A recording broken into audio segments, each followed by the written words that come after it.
So this is Motivation Movements, and this video series will be on Kibera Children Home. This is the first of several features to discuss the Kibera Children's Home in Nairobi, Kenya, in the Kibera slum, the largest slum in all of Africa.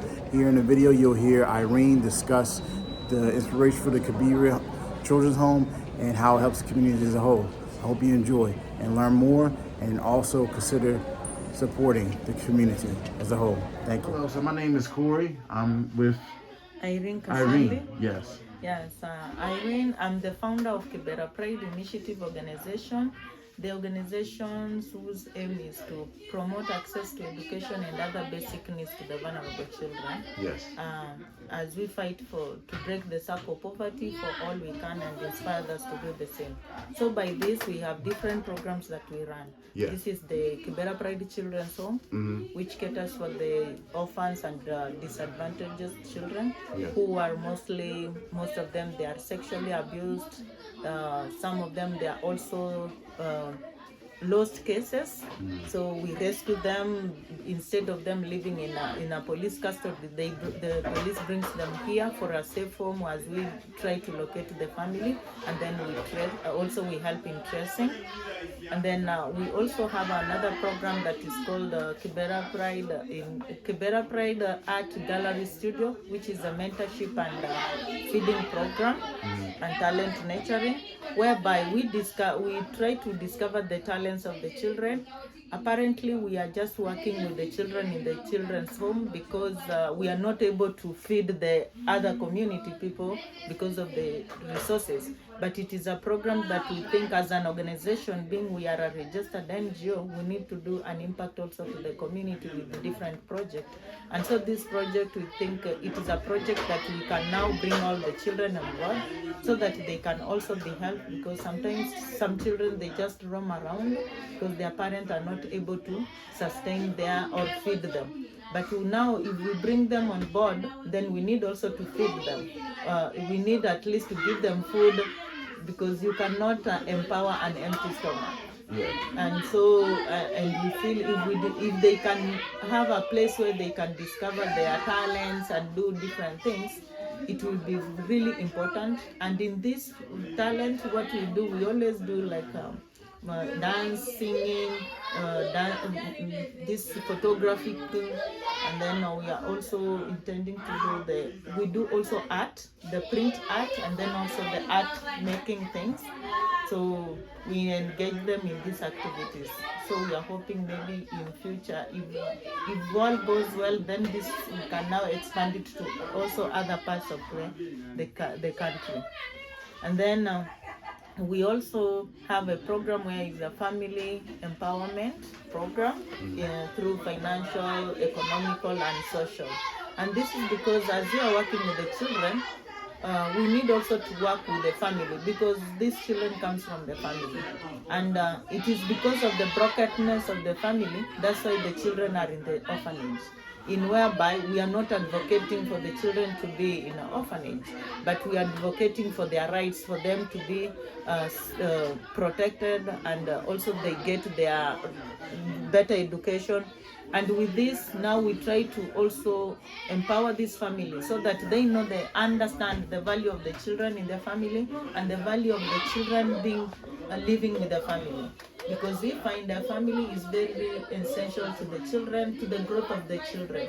But right now, when the child is in the orphanage, it is like some of their rights are being deprived, and it is because this family is not able to cater for them, or they don't understand it. That's why there is this physical, sexual abuse among the children. But if now as that program continues, it will be good. At least people will start now coming to learn the importance of taking good care of their children, minding whenever everybody will have that responsibility of taking care of the children, not even necessarily their biological, but any other child that is under their care, because a child can never sustain themselves without somebody who is a grown-up behind them. Yeah. And then also we have a program which is we call it global volunteering, global impact volunteering, and it is an initiative for Kibera Pride, whereby we also try to call all the volunteers, those who want to volunteer in different field. They can volunteer through us so that at least they can give to they can decide to volunteer in our children's home or any or the schools that we work with or the community that we are in, even the hospital. So if someone is willing to do like a volunteering, then we can also do like a network on that so that they can have that part of volunteering. And then also we give like an accommodation. Instead of them living in an hotel, we prefer, it can be good that if we can stay with us, we give them accommodation. Then this thing, but it is like a shared premise, whereby but the payment that you are making, it is also going to help the children, the people, the programs that we are doing. We are running as an organization. And also it will bring an impact. So this is a program we are running since when I started, but then after COVID we had to stop it a little because of we were not receiving volunteers. So but now we want to renew it again so that it can come back, because it was also a way of sustaining our program, our project as organization. Then also we have another program that is a daycare stroke school. This is whereby we want to at least advocate for people to go to work, because sometimes people are afraid to leave their babies with somebody that they don't know, because we have had cases whereby babies have been stolen or been kidnapped.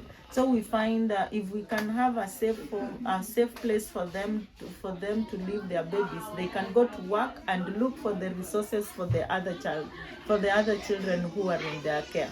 And then also, in a way, also as a part, they will be also supporting the organization, because there is at least some fee that they will be paying for this. And then as we look forward to maybe start our own school, whereby in future it will really help us with the program that we are doing, especially being that we are working with the children. It will be very essential for us to have our own institution, because children, we encounter many children with many difficulties. And sometimes we place them to different institutions, and some institutions they don't really understand their problem. So you get now these children, sometimes they are being accused of things that you don't understand, so it brings their low self-esteem.